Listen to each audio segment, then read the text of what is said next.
I'm joined now by stalwarts in the retirement industry, in that of NBC. Subedra Reddy, a director at NBC. Subedra, welcome and thank you for joining us at our studio here. Thanks, Leon.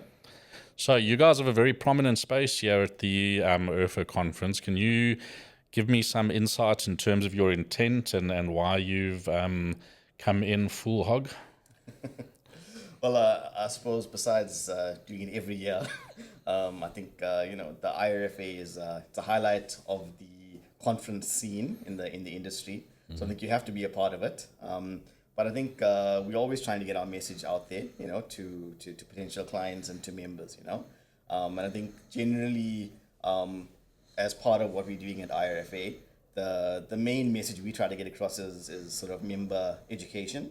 And whatever we do, we're trying to do something that will help members, to understand the industry a bit better, It's interesting. There's a lot of talk around, and I suppose aligned with the industry or the conference payoffs line around building resilience. There's a lot of talk around impact investing, but also a lot of talk around data, members, and member engagement, and so on. So have you spoken already?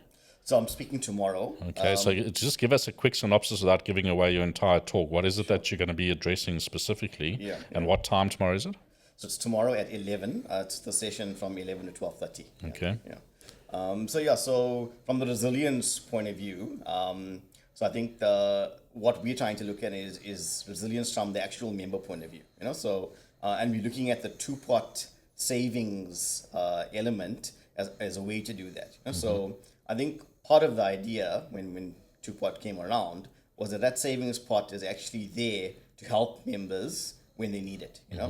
So emergencies, education, etc., etc. So I think from an individual point of view, it can actually help you to be more resilient in terms of financial stress. So you don't now have to go to a loan shark if you find yourself in trouble. You can, and we all know what the economy is like. You can easily lose your job at the turn of a hand.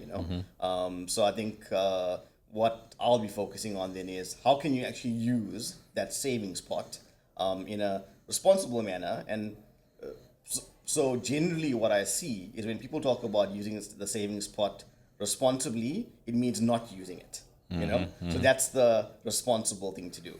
But I think that it is there to be used, but members need to understand if I'm using it for this, it's going to help me.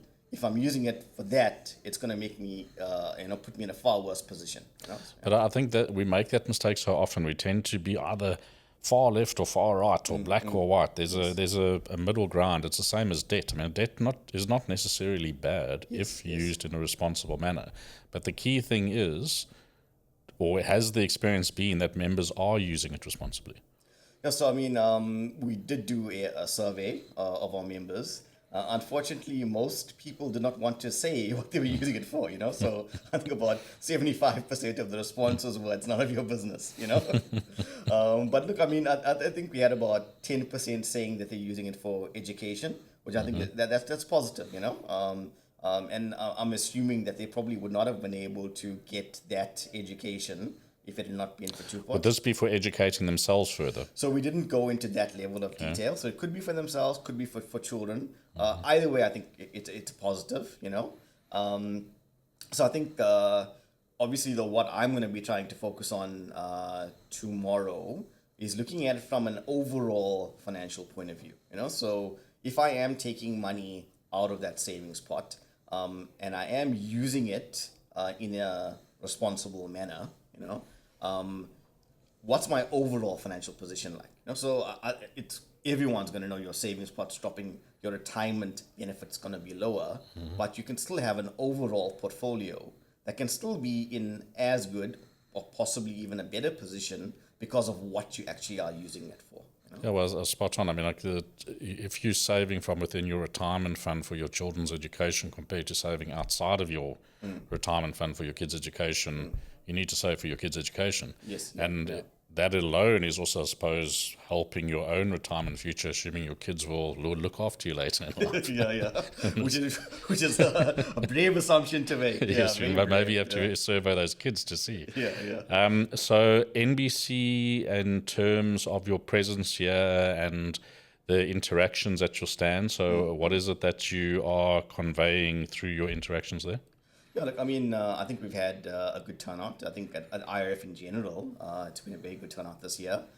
In terms of people dropping by our stand, I think, we've had, again, very good presence, I think generally speaking in the industry, everyone knows who the service providers are, but again, it's about just reinforcing that, what do we do, how can we add value?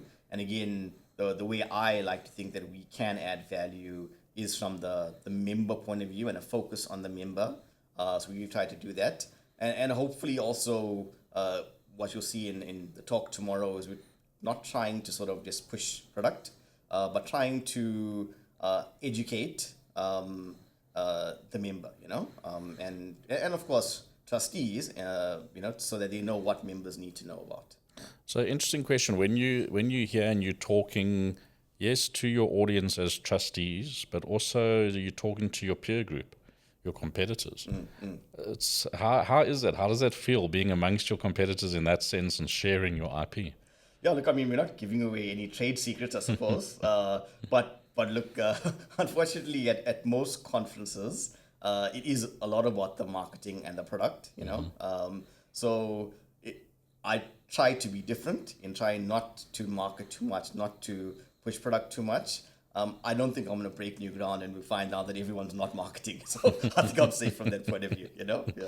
Okay, well, look, I think from an overall perspective as an industry participant, the message to you should be thank you. Thank you for sharing your IP. Thank you for being here and contributing to the industry in this way. It's actually important. All this collaboration, this talk is important, but at the end of the day, it's about doing.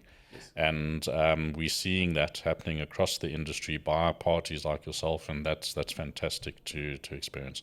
So thank you for joining us. Thank you for being here, and we look forward to interacting further. Thanks, Leon. Thank you. Okay, cheers.